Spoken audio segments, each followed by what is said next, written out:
Yeah, I want to make a short video on file fitting rings. Kind of just a little how-to, or how I do it anyway.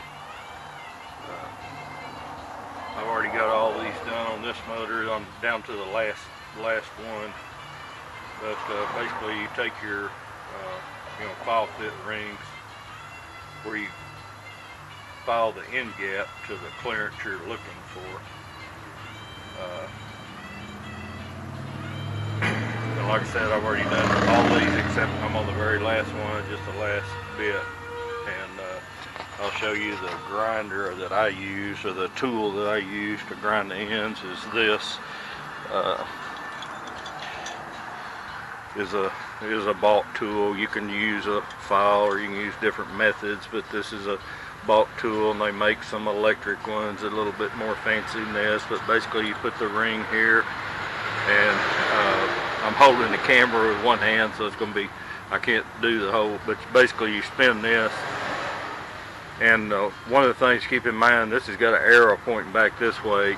Any kind of grinding you do on a ring, or you always want to go opposite away from the face, because if you grind that way, you take a chance on chipping this face and having a bad spot in it. So you always grind back this way with any kind of, whatever you're using, a file, this tool, electric, whatever, you grind away from the face of the ring, never towards it.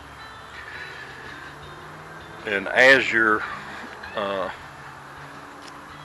filing that end, you want to keep checking it, like stick it up to light or something, and you put the ends together like this and make sure you're staying square. Those should butt together square. If it's not, you need to grind on an angle to get it back square. But anyway, you want to keep these as parallel as possible to each other. They should be able to butt them together like that and not see a gap, wider at the outside face, or the inside face should be pretty much just touch end to end. And when you grind with a tool, or whatever tool you're using, before you put it in the cylinder to check it, take a file and just lightly, like I said, always file away from the face, but lightly deburr this, because you don't want a sharp edge when you stick it down in the cylinder.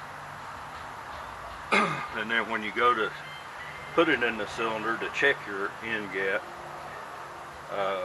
to protect these from accidentally gouging the cylinder, like I kind of roll them, you put the gaps up here and you kind of roll the ring in like that. I hope you can see what I'm doing there, but kind of roll the ring in to the bore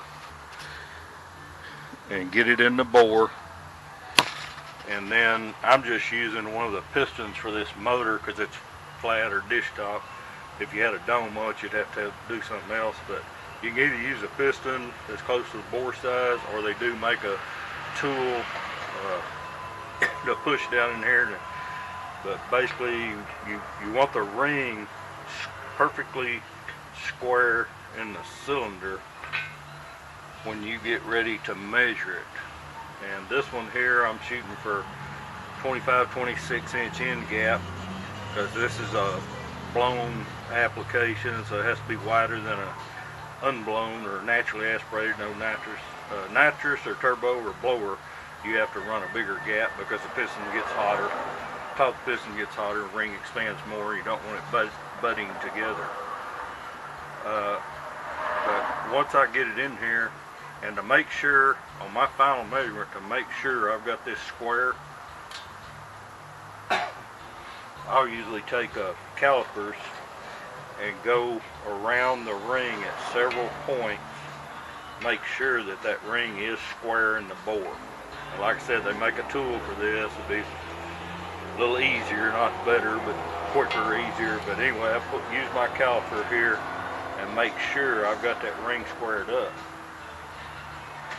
in the bore. And once I do, you take your 25 thousandths feeler gauge and you go in here and you check this gap once you got the ring good and centered up. See, this one I still like a little bit, it still won't go in there. Then here's one I've got already gapped properly. You can go over here and you got to make sure and get this perfectly centered up.